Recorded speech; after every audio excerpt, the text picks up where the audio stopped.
yang ada di situ, yang di bar yang ada di hotel itu udah dapat semuanya data-datanya. Nggak bisa karena nggak ada video, foto atau apapun yang menunjukkan kemesraan atau hubungan intim.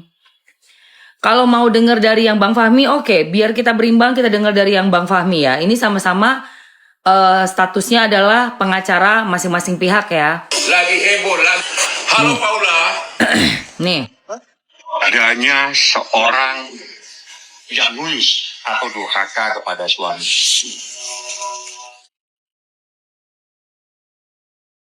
Memang ada Mana? affair. Yang Bang Fahmi kan? Itu saya scroll Bang Fahmi, TikTok ya. tunggu ya, bentar ya. Gue cek dulu. Mana? Oh ini nih, ini ya. Belum menikah. Dinyatakan mempunyai penyakit. Ya saya hanya bisa menyampaikan itu sesuai dengan fakta-fakta persidangan dan kesimpulan dari pertimbangan majelis hakim bahwa itu terkait dengan kesehatan jasmani. Jadi Anda bisa memberikan clue sendiri tegas terkait dengan kesehatan jasmani. Saya juga bukan istri yang Kesehatan sempurna, jasmani. tapi dalam pernikahan saya sudah Soal berusaha penyakit. semaksimal saya untuk Kasihan loh. menjadi lebih baik dan juga memperbaiki diri terus gitu. Tapi kembali lagi itu semua tidak bisa saya kontrol. Tapi dari sisi saya yang bisa saya kontrol adalah saya sudah berusaha yang terbaik. Tapi memang saya bukan manusia yang sempurna dan istri yang sempurna. Itu aja yang bisa saya sampaikan. Ya keluarga sempat nggak boleh. Tapi ya nggak ngerti lah, Fis gitu. Tapi sekarang mungkin udah sembuh lah. Maksudnya jangan dipanjang lebarin ya. Apa-apa Allah Maha tahu di sini. Allah Maha tahu dan Allah nggak tidur. Saya yakin Allah Maha baik dan Oh nggak bisa Vivin. kita nggak bisa kontrol apa itu. Nggak bisa Vivin. Justru itu yang sedang dibicarakan oleh Bang Hotman kan. Kalau Vivin bilang fakta hukum chat mesra itu nggak bisa. Cuma ngecat doang tanpa ada hubungan intim, tidak ada di mata hukum bisa diputuskan sebagai hubungan perselingkuhan. Nggak ada itu. Itu kan yang saya udah ceritakan kemarin juga. Iya. Jadi pembuktiannya kalau kita mau menuntut suami kita selengki itu, lu harus ikutin dia sampai masuk ke kamar, udah buka baju, lagi tindih-tindihan, nah lu foto di situ. Pasang kamera di kamar itu. Begitu udah kelihatan ada buktinya itu, baru itu bisa dibilang, oh ya ini perzinahan nih. Bahkan kita bisa menuntut dengan pasal untuk perzetan gitu loh. Gak bisa kalau cuma chatting-chatting doang, Mbak. Orang telepon mesra aja gak termasuk kok. Kan saya udah ngalamin, makanya saya bahas masalah ini karena saya udah ngalamin.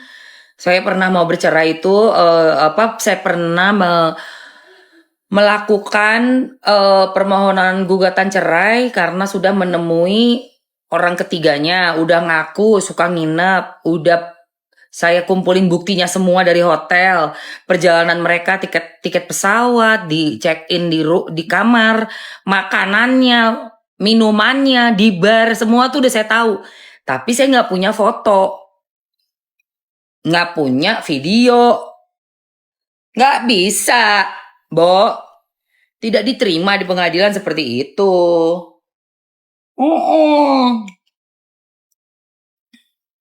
Makanya Mamski bilang itu nggak gampang kalau asal ngomong aja. Tuh.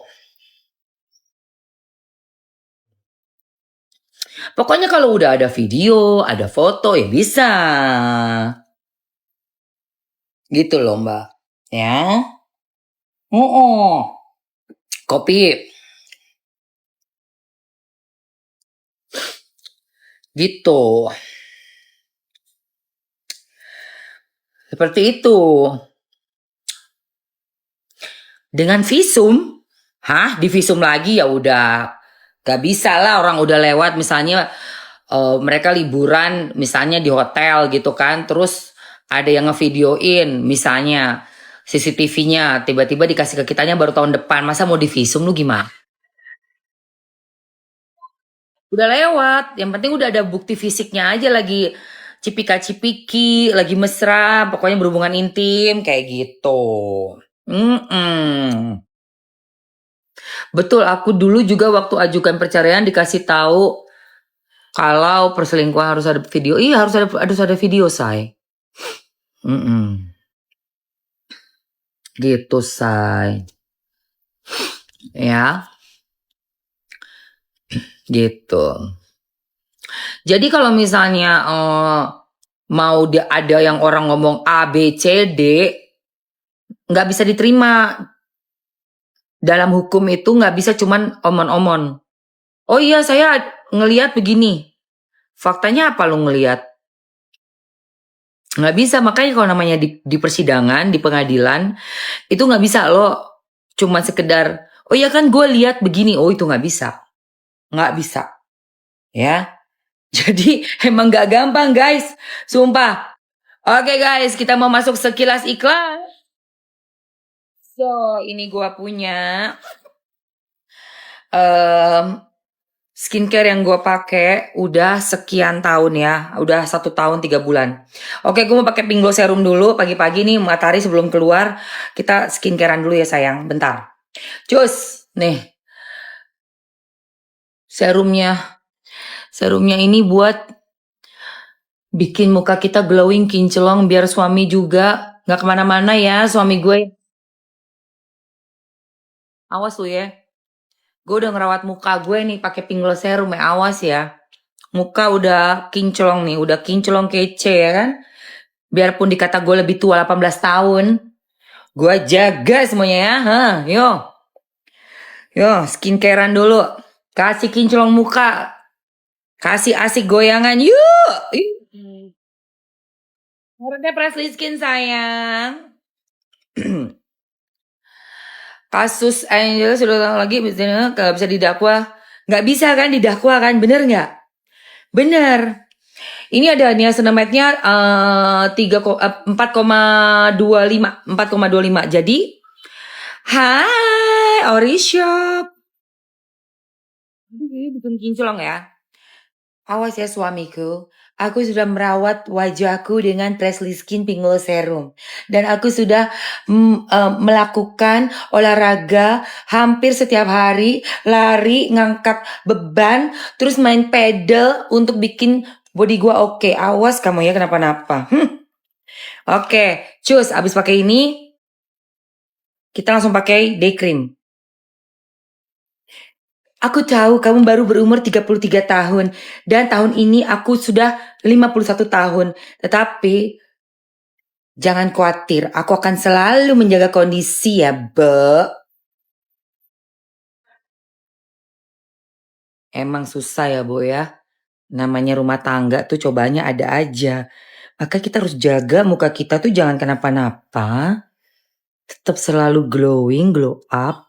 Jangan banyak kerutan yang belum waktunya. Jadi kita jaga. Oke.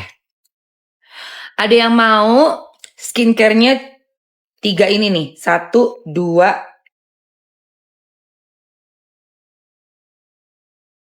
3. Cus. Mawar nggak?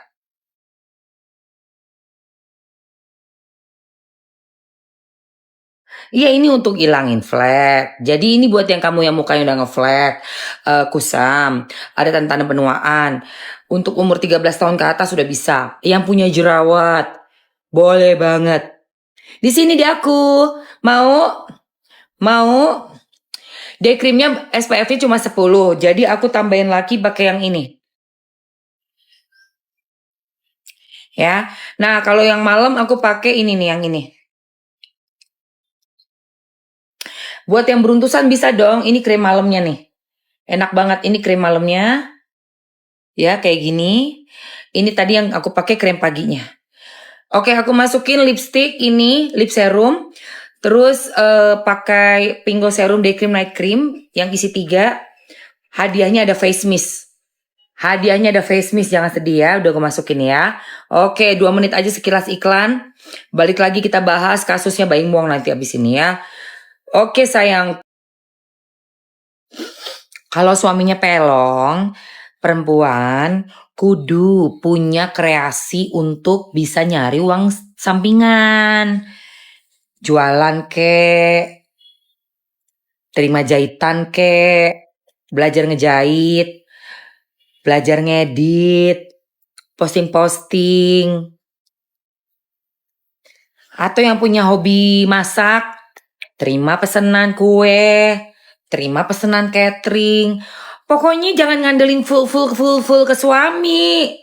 Ini bukan tahun 1990 zaman baheula. 25 say. Perang dagang aja udah on. Masa lu masih ngandelin satu roda? 2 roda dong bikin. Lagian kan lebih cepet tajirnya. Bener nggak? Udah habis ya, udah. Katanya udah habis. Ngapain lu cuma ngandelin laki doang? Jadi perempuan itu kita punya skill, ilmu, manfaatin dong. Ini tahun 2025 loh guys. Yang laki aja persaingannya ketat. Iya. Laki aja persaingannya ketat banget di zaman yang tanpa kepastian. Sebentar uang segini nilainya, tahu-tahu naik, tahu-tahu turun, tahu-tahu aduh. Kita lanjut lagi yuk ngobrol-ngobrolnya.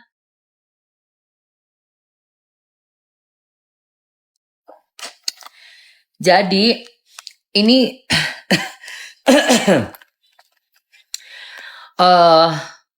keputusan Paula untuk melaporkan pihak dari pengadilan agama si majelis hakimnya ini gebrakan ya. Lanjut nih. Di luar yang bisa saya kontrol hanya apa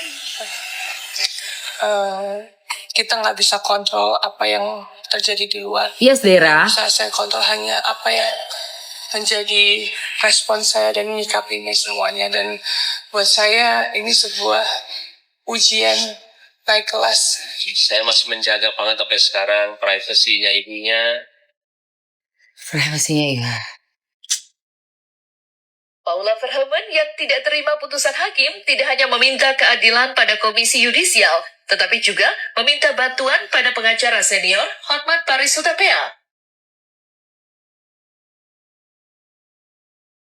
Bagi Paula, putusan hakim yang dibacakan secara terbuka, Pemeriksaan kesehatan termot. Siapapun Anda, kalau Anda mengatakan bahwa Pak Embong sudah resmi bercerai dengan Paula Verhoeven, maka Anda tergolong orang yang tidak paham hukum keluarga Islam atau ahwalus syakhsiyah. Wow. Begini ya, setelah Pengadilan Agama Jakarta Selatan menjatuhkan putusan secara elektronik pada tanggal 17 April 2025 kemarin, putusan itu tidak langsung berkekuatan hukum, tetap kedua belah pihak masih diberi kesempatan untuk mengajukan upaya hukum banding. Berapa lama? 14 hari terhitung sejak tanggal putusan, yaitu batas maksimalnya 1 Mei 2025.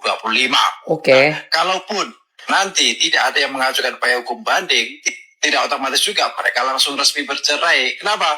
Setelah ada putusan berkekuatan hukum tetap dalam perkara permohonan cerai talak yang mengabulkan permohonan pemohon, masih ada satu tahap lagi yang namanya ikrar talak. Oh ya, ikrar harus talak. paham, amar putusan majelis hakim Benar. itu adalah memberi izin kepada pemohon untuk ikrar talak setelah putusan berkekuatan hukum tetap. Nah, nanti ada 3 kemungkinan hasilnya. Kemungkinan pertama, si pemohon melaksanakan ikrar talak. Nah, kalau ini yang terjadi, maka nanti jatuhlah talak 1 roj'i, kemudian pengadilan menerbitkan akta cerai. Kemungkinan yang kedua, pemohon tidak ikrar talak karena dirinya dan si istri ternyata rukun kembali. Wah. Ada, dan itu dibolehkan karena status mereka memang masih suami istri. Nah, kalau begini berarti ya tidak akan terbit akta cerai. Nah, atau kemungkinan yang ketiga, ternyata pemohon tidak melaksanakan ikrar talak sampai batas waktu yang ditentukan karena dia tidak sanggup melunasi akibat-akibat hukum pasca perceraian yang sudah diputuskan oleh pengadilan. Misalnya dalam konteks ini, Pak Emo dijatuhi hukuman untuk membayar mut'ah sebesar 1 miliar. Nah, kalau misalnya ini tidak dibayarkan sebelum ikrar talak dan tapi Paula Verhoeven keberatan, maka ikrar talak tidak dapat dilaksanakan. Setelah itu pengadilan akan memberi waktu maksimal 6 bulan kepada pemohon untuk melunasi kewajibannya. Oh. Nah, kalau sampai 6 bulan ini terlewati, ya tentu putusan sebelumnya menjadi batal, dan karena itu juga tidak terjadi perceraian dan tidak terbit akta cerai. Jadi ingat sekali lagi, Buset. siapapun Anda, kalau Anda mengatakan bahwa Pak Em Wong sudah resmi bercerai dengan Paula Verhoeven, maka Anda tergolong orang yang tidak paham hukum keluarga Islam. Belum cerai. Bisa belum cerme. Ya ampun, waduh, panjang ya, say. Itu panjang ini kasusnya Paula ini.